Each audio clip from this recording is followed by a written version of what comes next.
같이 기도하고 말씀을 생각하겠습니다. 하나님 아버지 감사합니다.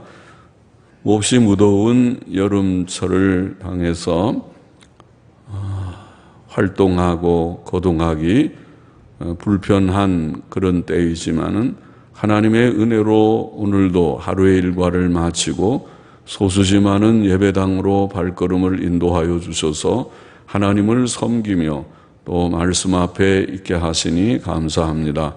하나님의 영, 진리의 영께서 살아계셔서 저희들 각 심령 가운데 계시고 또 주의 이름으로 모인 회중 가운데 계셔서 역사하시고 영광을 받으시는 줄을 믿사오니 말씀하셔서 말씀을 전하고 듣게 하여 주시고 말씀이 우리에게 유익이 되게 하셔서 믿는 모든 자들이 영적으로 자라가게 하시고 온전케 되게 하시고 또 구원받을 영혼들이 언제라도 구원받는 은혜가 있게 하여 주옵소서.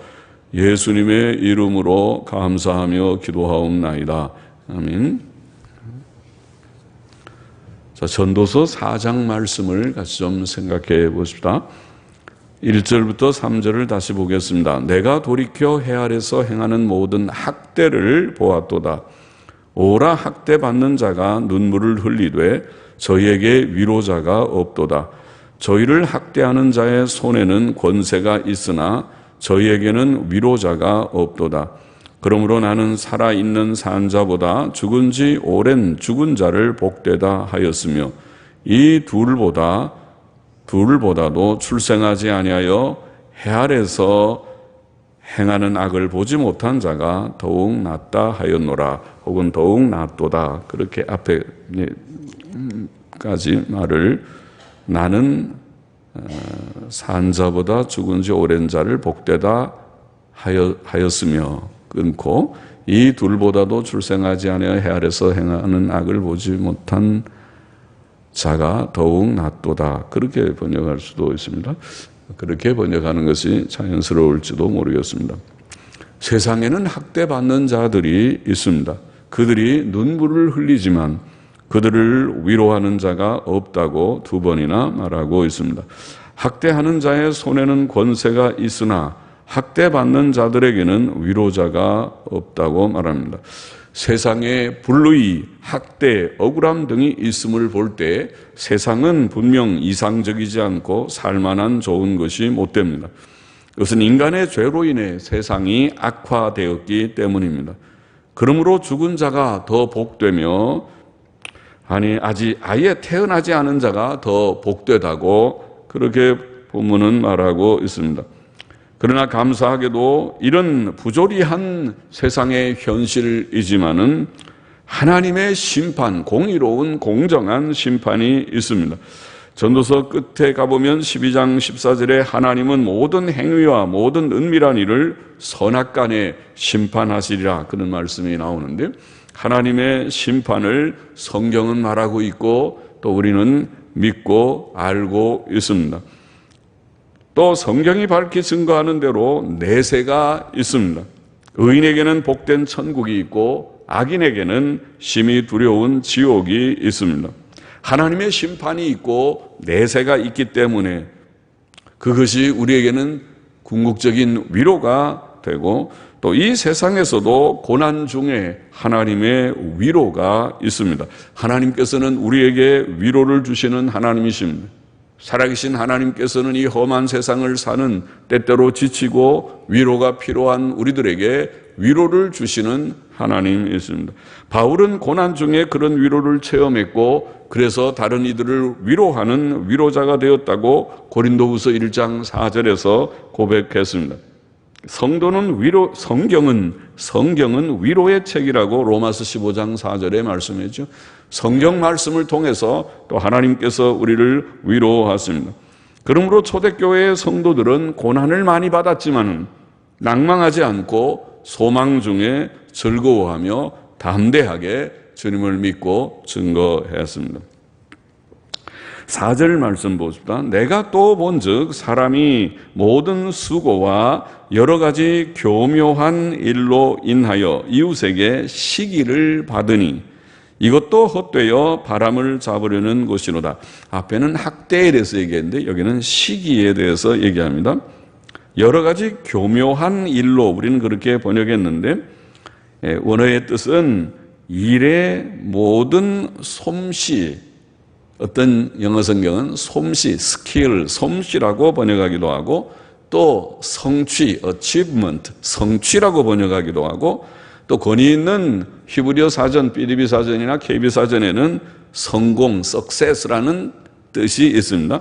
그러면 일의 모든 솜씨, 성취, 성공 어떻게 번역해도 괜찮은 단어인데 아마 성공쯤이 좋지 않을까 봐요. 문맥으로 볼 때 교묘한 일보다는 교묘한 일은 물론 기술, 솜씨 그런 어떤 뜻으로 우리가 이해할 수도 있지만은 일의 모든 성공 그런 뜻이라고 보입니다. 그 말은 사람이 아주 수고를 많이 해서 일을 잘 성취하고 성공을 했다 하더라도 그 말입니다. 성공. 그러니까 누가 일을 잘해서 뭘 아주 성공적으로 일할 때 그럴 때 옆에 있는 사람들이 아이고 친구야 참 잘했다. 아이고 아무개 어떻게 그렇게 잘했어요. 하나님의 은혜고 또 아주 그동안 열심히 실력을 쌓아서 그렇게 잘 됐다고 축하해 주면 좋은데 그게 아니라 일을 성공해 놓으니까 옆에서 시기지심이 많다는 거예요. 주위 사람들이 입 삐죽이고 흠 잡으려고 하고 시기를 한다는 것이죠. 그래서 내가 다시 읽어보죠. 내가 본즉 사람이 모든 수고와 여러 가지 교묘한 일로 인하여 여러 가지 교묘한 일이 뭐라고요? 일의 모든 성공으로 인하여 일을 성공을 했더니 성취를 잘 했더니 그것으로 인하여 이웃에게 시기를 받으니 이것도 헛되어 바람을 잡으려는 것이로다.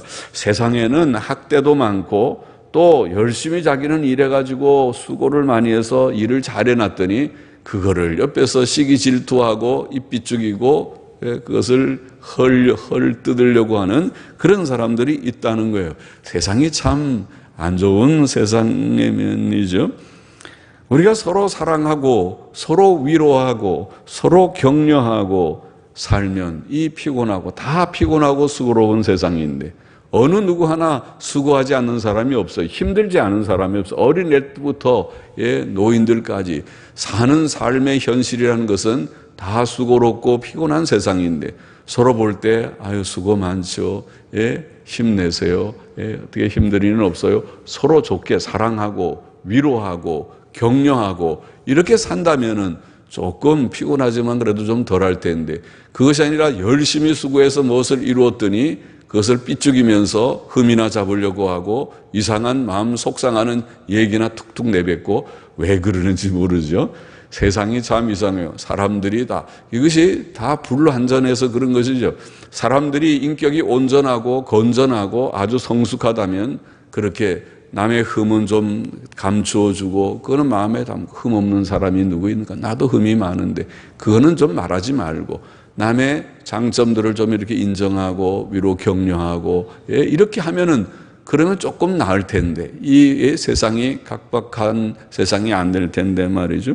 그래서 이 세상에서 우리가 참 찾아보기 어려운 그런 일이라는 것이죠. 일을 잘해도 시기가 있다. 참 세상은 생존 경쟁, 시기 질투의 싸움터와 같다고 할지 남을 짓눌러 밟아야 자기가 성공하는 것입니까? 그래서 그 싸운다는 것이 경쟁이라는 것이 좋은 것만이 아니죠. 경쟁하면 발전은 되는데 너무 좀 삭막하죠. 경쟁한다는 것이. 그렇죠. 늘 우리가 선거 때마다 그런 얘기 간혹 이제 하기도 하고 느끼기도 하지만은 아무개 상대 후보를 존중하고 그분 참 장점이 많습니다.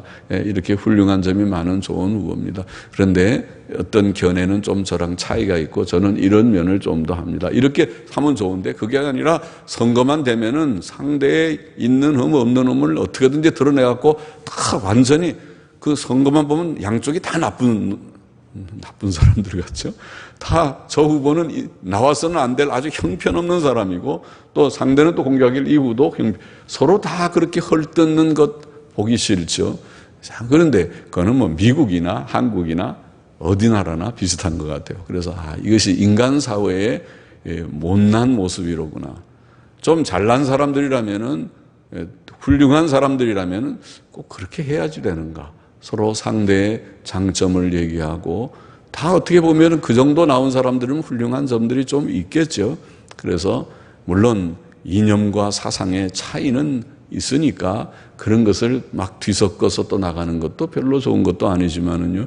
그러나 어느 정도의 그런 분명한 대한민국의 자유대한민국의 정체성 안에 있는 것이라면은 서로 존중하면서 서로 또 장점을 다 활용하면서 나아가면 우리나라가 발전할 수 있을 이런 생각을 하는 것처럼 이 한 그 예지만은 세상은 이런 서로 생존 경쟁에서 남을 헐뜯고 자기는 그렇게 하지도 못하면서 남이 무엇을 하면은 그거를 존중하고 귀히 여기고 축하하고 그러는 것이 아니라 그것을 없는 말 있는 말을 드러내가지고 깎아내리려고 어떻게 하든지 하는 그런 시기의 세상이라는 말이죠.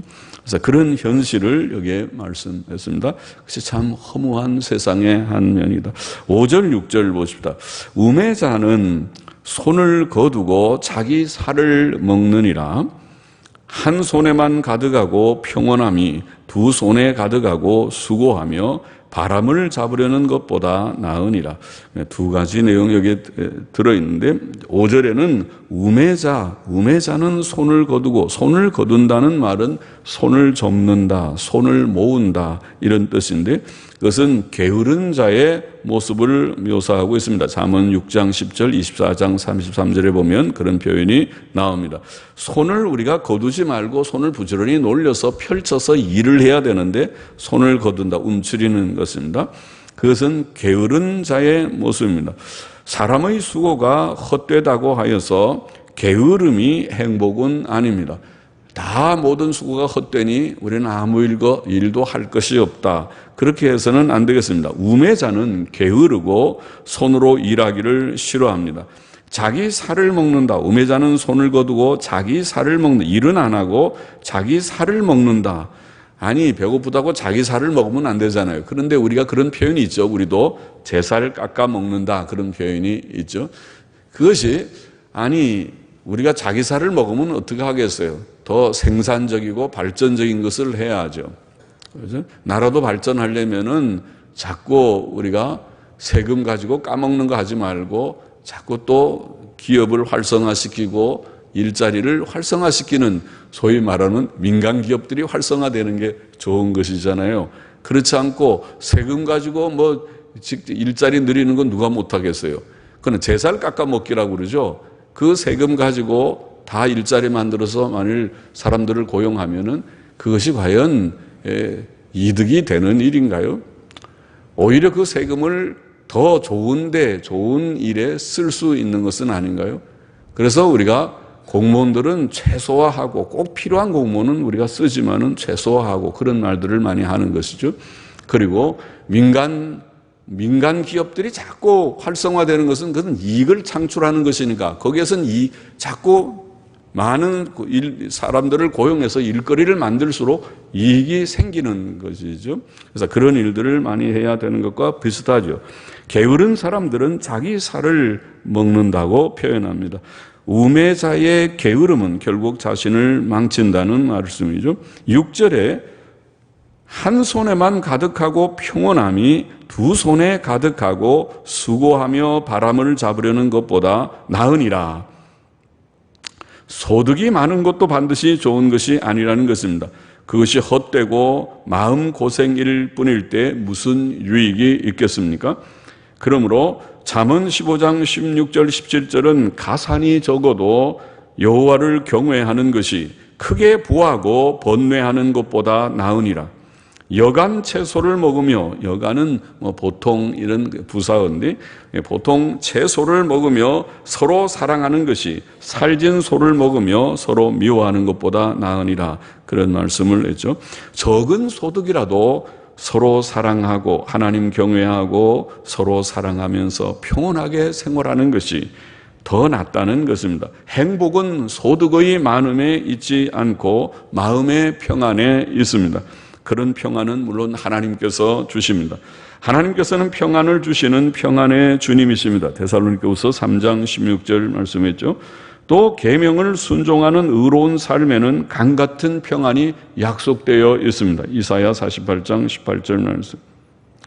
그래서 평온함을 이게 더 귀히 여겼습니다. 양손에 가득하게 갖고 있다 하더라도 이것이 그냥 수고로운 삶, 결국 나중에 허탈한 그런 삶, 바람을 잡는 것과 같은 그런 삶이라면 그것이 행복한 것이 아니라는 거죠. 한 손에만 가득하게 한다 하더라도 마음에 참된 평온이 있고 삶의 평온이 있다면 그것이 더 낫다. 옳은 말이죠. 행복은 마음의 평온함에 있지 많은 것을 가지려고 하면서 평온을 다 잃어버린다면 그것이 과연 행복이냐? 행복하지 않을 것입니다. 그래서 우리가 일도 적당하게 하는 것이죠. 일을 너무 과하게 해서 정신없이 가정도 피폐해지고 자기 건강도 나중에 상해지고 할 정도로 일을 많이 해서 이익을 잔뜩 얻는 것이 그것이 행복이 아니고 결과적으로는 그것이 불행의 길이다. 그렇게 우리가 깨달아야 되겠죠. 여기에 말하는 것은 비록 소득이 조금 적다 하더라도 마음의 평온을 소유하는 것이 그것이 복이다. 7절 8절 말씀하십니다.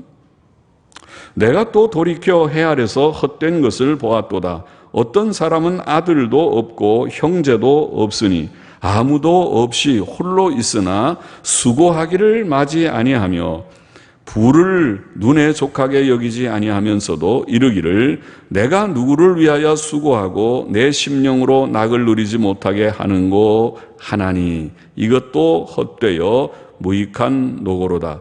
자, 여기에 이르기를 내가 누구를 위하여 수고하고 내 심령으로 낙을 누리지 못하게 하는고 하나니, 우리는 이렇게 번역했는데 영어 성경들, 옛날 영어 성경이나 NASB 영어 성경을 보면 누리지 못하게 하는고 하고 묻지 아니하나니, 묻지 아니하나니 이렇게 번역했습니다. 물론 이태릭체로 번역했지만 그런 뜻이라고, 문맥적으로 그런 뜻이라고 번역했습니다.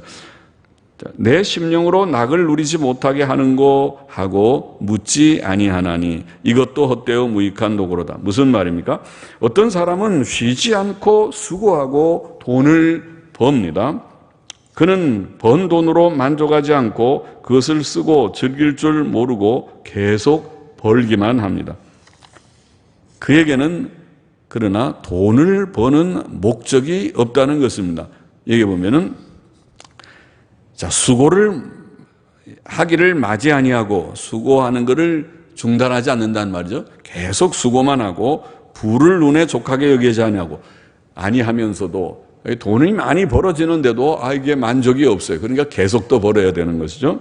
아직 재산이 있습니다. 집도 있고 땅도 있고 은행에 저축해 놓은 그런 돈도 있고 하는데도 아직도 만족이 없어서 계속 재테크를 해야 되고 또 여기저기 돈도 벌 궁리를 자꾸 하는 사람들과 비슷하죠. 계속 버는데 지금 여기에 말씀을 보면 이렇게 족하게 여기지 아니하면서도 이르기를 내가 누구를 위하여 수고하고, 자, 이렇게 벌면서 내가 지금 왜 돈 벌지? 내가 돈 벌어서 이것을 누구를 위해서 쓰려고 버는 것이지? 이렇게 스스로 질문하지 않는다는 말이에요. 정말 질문해 보면 이게 돈을 버는 목표가 생기겠죠. 삶의 목표, 돈을 버는 목표, 일하는 목적이 분명할 때인데 목적이 분명하지 않다는 지금 얘기를 하는 것입니다. 그래서 내가 누구를 위하여 수고하고 내 심령으로 낙을 누리지 못하게 하는 것, 내가 이렇게 쉬지도 못하고 어디 놀러 가지도 않고 뭐 즐기지도 않고 좋은 옷 하나 사 입지도 않고 쓰지도 않고 계속 벌기만, 돈 벌고 벌기만 하고 모아놓기만 하고 있는데, 이게 이제 정상적인 생각을 한다면 말이죠, 이렇게 벌기 전에 내가 목적이 있겠죠. 왜 내가 일하지? 이 돈 벌어서 무엇 하려고? 이 돈 가지고 내가 무엇에 쓰지? 그래야 그 정상이잖아요.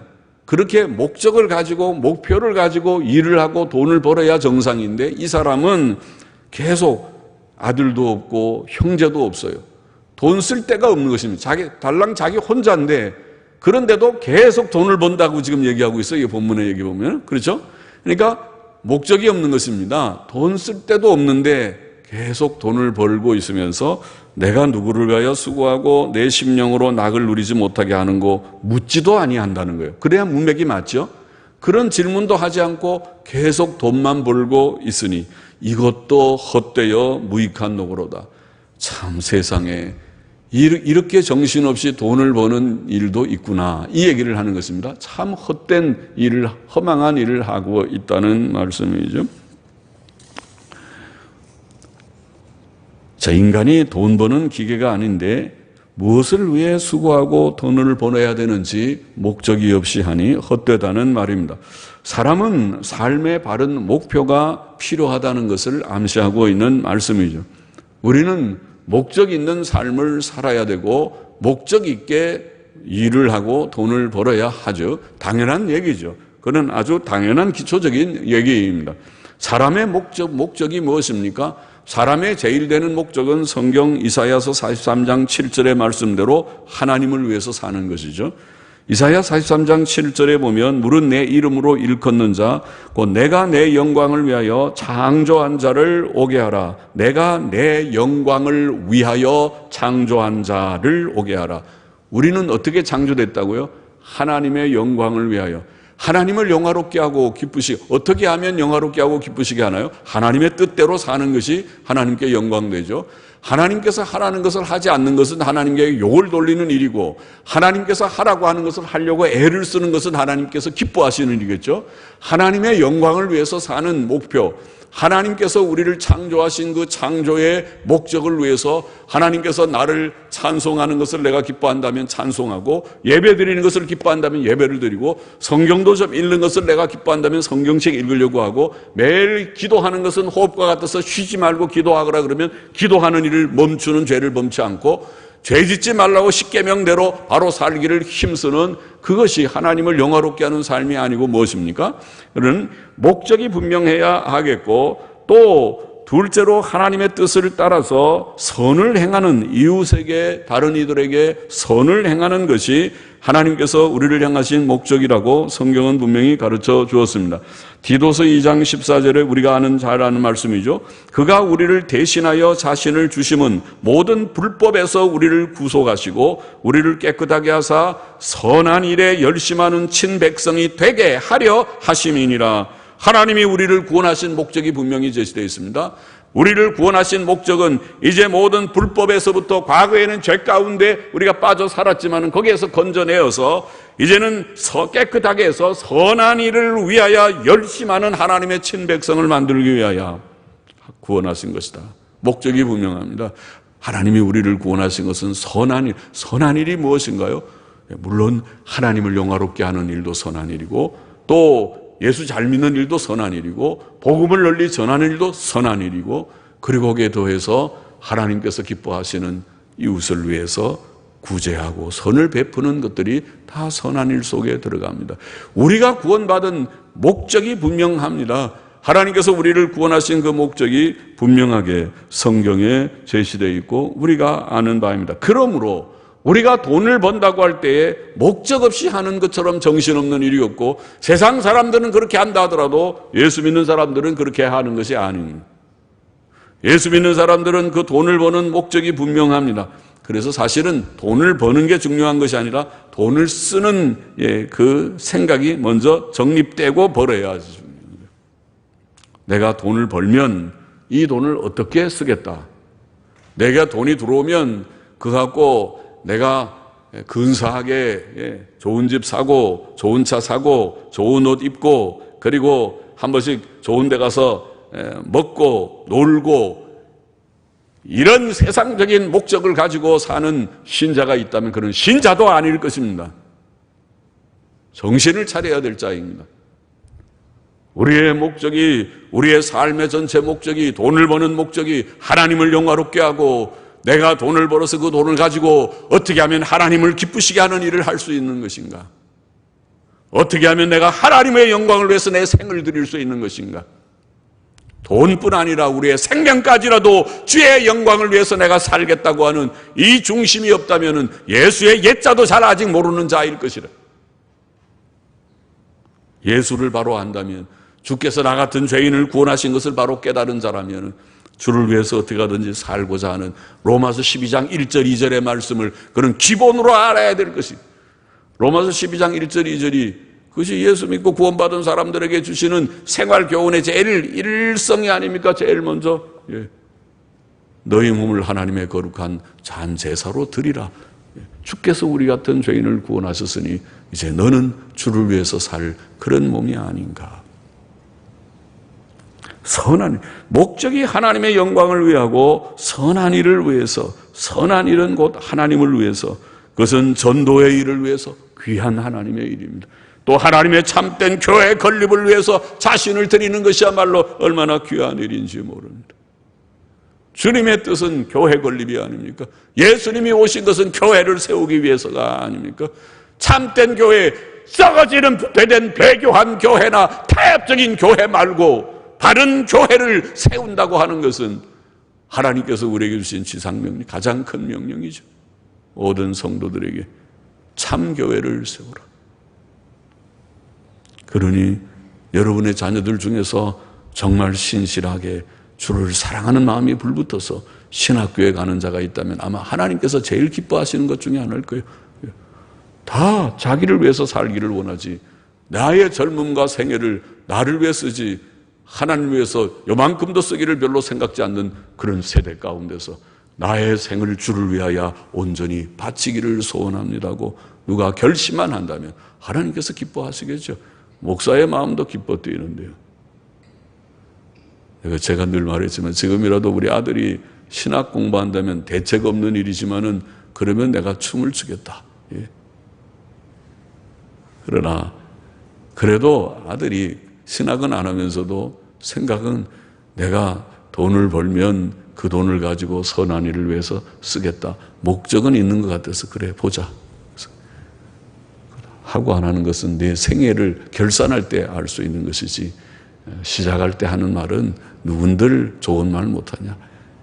속으로 말하기를 그렇게 하고, 그것은 인생을 다 결산할 때, 자기의 생을 마칠 때 과연 네가 돈 벌어서 너를 위해 살았느냐, 주를 위해서 살았느냐, 그것은 네의 인생의 결산표를 보면 알 수 있을 거예요. 대차대조표를 보면 알 때 수입 얼마, 지출 얼마, 지출된 내역을 전부 다 분류해 보면 내가 무엇을 위해서 살았느냐, 내 시간과 내 돈과 내 정력과 내 생명을 무엇을 위해서 살았느냐, 나중에 결산표를 보면, 대차대조표를 보면 알 것이다.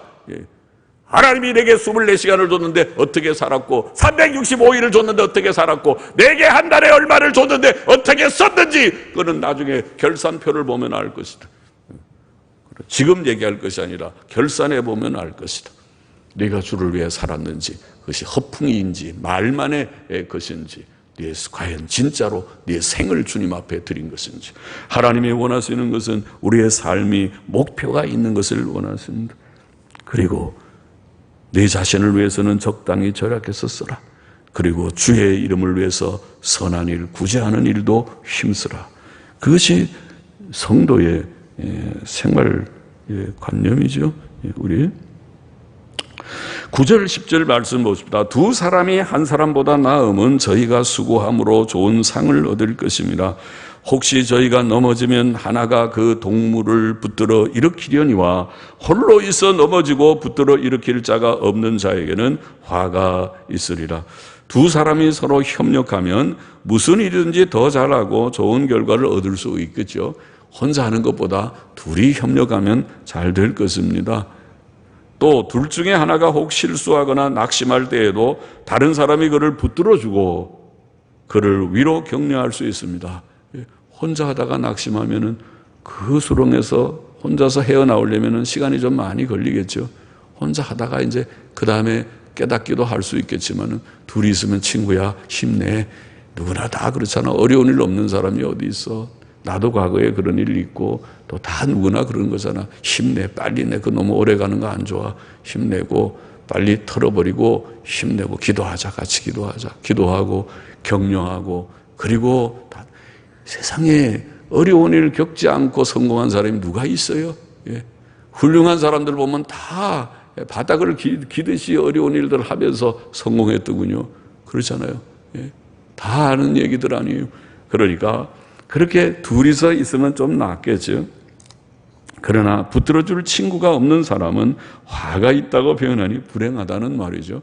누가 그렇게 붙들어주지 않으니 혼자서 많이 좀 여러 시간들을 보내면서 나중에 일어날 수도 있고 아니면 아예 폐인이 되거나 자살하거나 죽거나 그렇게 되니 참 불쌍하다는 것이죠. 그런 이제 표현입니다. 11절 12절에 보면은 두 사람이 함께 누우면 따뜻하거니와 한 사람이면 어찌 따뜻하랴. 한 사람이면 패하겠거니와 두 사람이면 능히 당하나니 삼겹줄은 쉽게 끊어지지 아니하느니라.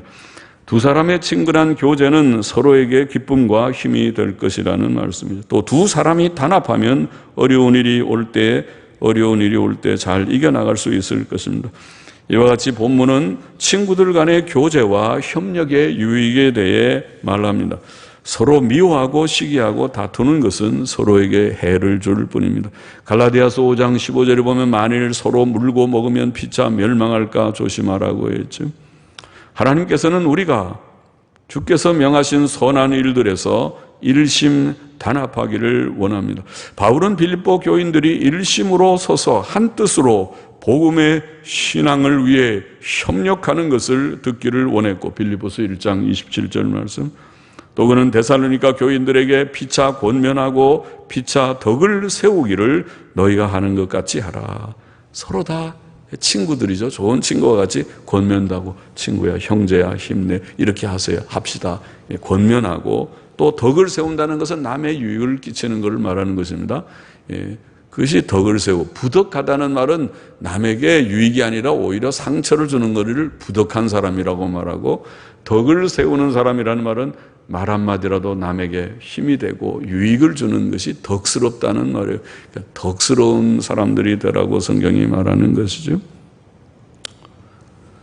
자, 그렇게 하려면 우리는 마음을 같이 해 같은 사랑을 가지고 뜻을 합하여 한 마음을 품어 아무 일에든지 다툼이나 허용으로 하지 말고 오직 겸손한 마음으로 각각 자기보다 남을 낮게 여겨야 한다고 빌립보서 2장 2절 3절에 말씀했습니다. 13절 보십니다. 가난하여도 지혜로운 소년은, 소년이라고 하는 옐레드라고 하는 이 단어는 소년도 되지만은 젊은이도 됩니다. 청년도 되는 단어입니다. 그래서 가난하여도 지혜로운, 여기는 청년쯤 하는 것이 더 좋지 않습니다. 영어 성경들은 lad 혹은 youth라는 말은 청년이라는 말이고, lad라는 말도 젊은이 하는 청년을 주로 가리키는 표현입니다. 가난하여도 지혜로운 청년은 늙고 둔하여 간암을 받을 줄 모르는 왕보다 나으니 저는 그 나라에서 나면서 가난한 자로서 옥에서 나와서 왕이 되었음이니라. 내가 본즉 해 아래서 다니는 인생들이 왕의 버금으로 대신하여 일어난 소년, 그 청년과 함께 있음에 저의 치리를 받는 백성들이 무수하였을지라도, 수가 많았단 말이죠. 많았을지라도 후에 오는 자들은 저를 기뻐하지 아니하리니 이것도 헛되어 바람을 잡으려는 것이로다. 자, 늙은 왕은 교만하고 완고하고 미련하여서 바른 조언과 충고를 받을 줄 모르나 그런 왕보다는 가난하여도 지혜로운 청년이 더 낫다고 말합니다. 본문은 한 청년이 자기 나라에서 가난한 자로 나서 자랐고 고난을 받아 옥에도 들어간 적이 있지만 하나님의 기이한 섭리로 왕이 되었다고 그렇게 말합니다. 본문은 요셉의 경우를 말한 것 같이 보입니다. 요셉은 왕은 아니지만 왕의 제2인자로 왕을 대신하여 통치하였습니다.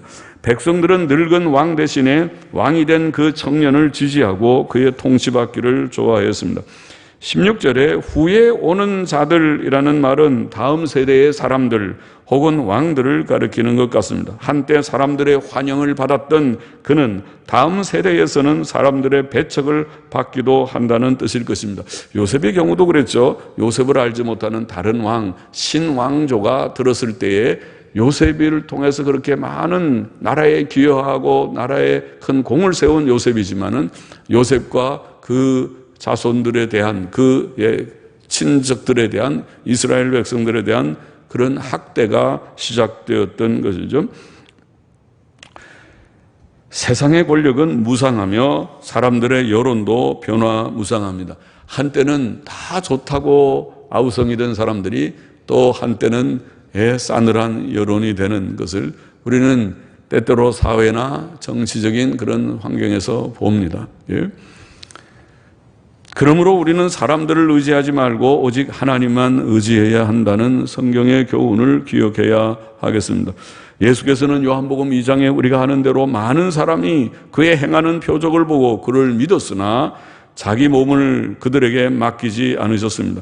그는 친히 모든 사람을 아시고 사람 속에 있는 것을 다 아시기 때문이었다고 요한복음 2장 23절 이하에 기록하고 있습니다.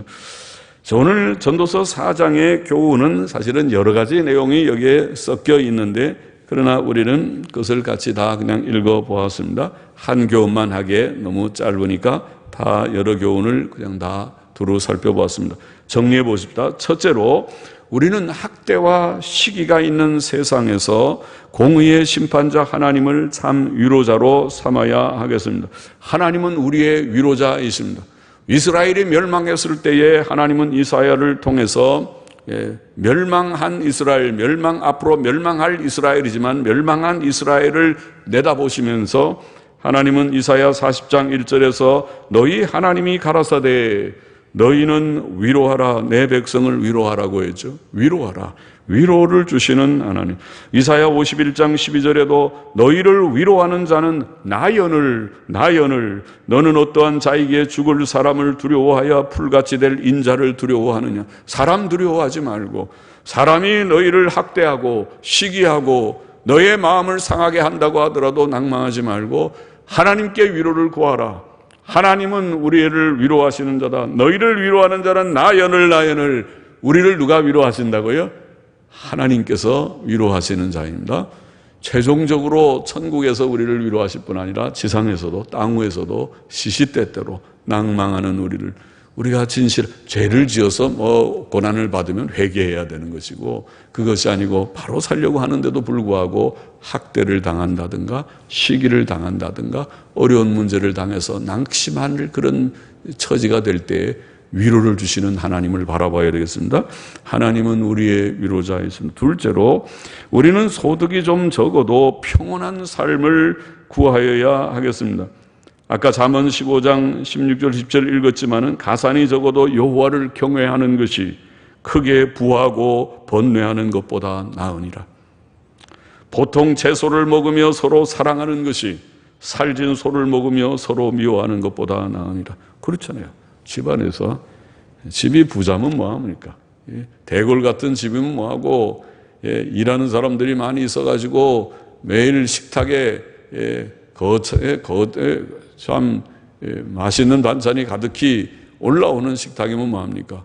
부부가 서로 갈등하고 그렇다면은, 그런 것보다는 그런 것이 혹 없어도, 있어도 좋지만 없어도 서로 사랑하고, 우리 한국식으로 된장찌개와 김치와 몇 개 조촐한 식탁을 차려놓고도, 그리고 서로 사랑하면서 야, 수고했지, 맛있다, 이게 왜 이렇게 된장찌개가 맛있냐, 김치가 참 이번에 맛있게 됐네, 그리고 밥 한 그릇 뚝딱에 우리가 잘 먹으면서 힘을 내고 서로 사랑하는, 그것이 행복이지. 그렇지 않고 거창하게 상을 차려놔도 매일 서로 갈등하고 가시방석 같은 그런 가정생활, 그것이 무슨 행복이냐, 그 얘기죠. 잠언 17장 1절에도 마른 떡 한 조각만 있고도, 집이 먹을 것이 없어서 마른 떡 한 조각, 빵 한 조각밖에 없습니다. 그래도 화목하는 것이, 육선이 집에 가득하고도 먹을 맛있는 진수성찬입니다. 맛있는 반찬이 가득해도 다투는 것보다 나으니라. 빵 한 조각만 갖고도 다투는 집도 있겠지만은 그런 거 말고 한 조각만 있어도 서로 화목하는 것이, 그렇게 비유한 것입니다. 비록 소득이 좀 부족해도 서로 사랑하고 서로 존중하고 한 하나님을 경외하고 서로 위해서 축복하고 기도하고 사랑하고 그런 삶을 살라는 것이죠. 그럴 때 하나님께서 여러 가지 필요한 필요도 더 채워주시리라고 기대합니다. 셋째로, 우리는 단지 돈을 벌기 위해 수고하는 허무한 사람이 되지 말고 삶의 바른 목표를 정하고, 아까 어떤 여기 본문에 나오는 이상한 사람처럼 혼자 살지만은 아들도 없고 형제도 없는데 계속 돈만 열심히 벌고 있어요. 이 사람은 너무 돈 버는데 바빠가지고 당신 왜 벌어요? 사는 목적이 뭐예요? 그런 거 한번 질문해 보지도 않고 스스로 물어보지도 않고 그런 건 생각할 겨를이 없이 돈만 버는 돈 버는 기계처럼 버는 그런 사람 되지 말라는 것이죠. 그 인생에 그런 허무한 인생이 되지 말라. 삶의 바른 목표를 정해서 하나님을 위해서 또 교회를 위해서 하나님의 일을 위해서 선한 일을 위해서 내가 수고하는 가치 있는 삶, 의미 있는 삶을 살리라. 고린도전서 10장 31절의 말씀대로 그런즉 너희가 먹든지 마시든지 무엇을 하든지 다 하나님의 영광을 위하여 하라. 할렐루야입니다. 믿습니다. 하나님의 영광을 위해서 나의 삶이, 나의 모든 삶이 하나님의 영광을 위해서 목표가 정해진 삶이 되어서 그렇게 수고하고 일하는 그런 하루하루의 삶이 되어야 하겠다는 것입니다. 넷째로 우리는 하나님을 섬김과 주 예수 그리스도를 믿음에 있어서 지식과 생각의 일치와 하나님을 믿는 믿음이 우선 지식이 일치해야 되고 생각도 가급적이면 일치하고 그 다음에 겸손과 사랑의 덕을 가지고 겸손하고 서로 사랑하는 마음을 가지면서 서로 좋은 친구들이 되고 좋은 동역자들이 되어야 하겠습니다. 여기 오늘 그랬죠. 혼자 하는 것보다 둘이 하는 것이 낫다.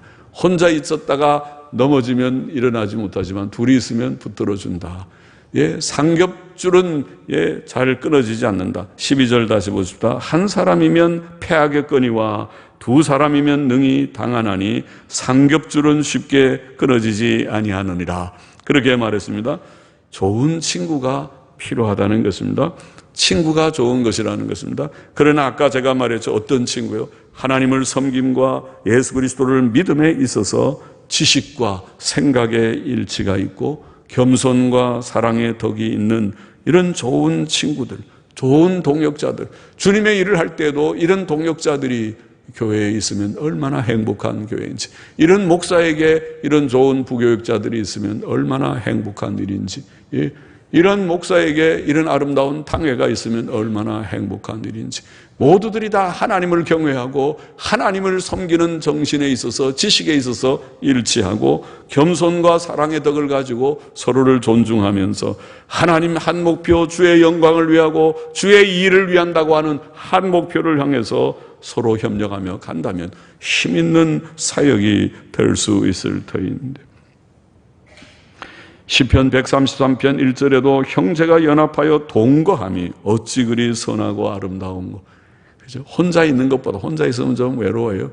그러나 둘이 셋이 서로 사랑하면서 그렇게 교제하면서 생활하는 좋은 친구, 좋은 교제라고 하는 것은 얼마나 행복한 것인지 기도하십시다. 하나님 아버지, 하나님이 우리의 참된 위로자가 되시는 것을 늘 기억하고 이 학대와 시기가 있고 부조리한 세상의 현실 속에서도 낭망하지 아니하고 하나님을 의지하며 늘 힘있게 살아가는 저희 모두가 되게 하여 주시고, 소득이 좀 적어도 평안한 삶을 구하는 저희가 되게 하여 주시옵시고, 삶의 목표가 분명하여 하나님의 영광을 위하여 사는 저희가 되게 하여 주시옵시고, 또 하나님의 은혜로 좋은 친구들, 좋은 동역자들이 있는 우리 교회가 되고 또 우리 모두들이 되게 하여 주시기를 소원하오며 예수님의 이름으로 감사하며 기도하옵나이다.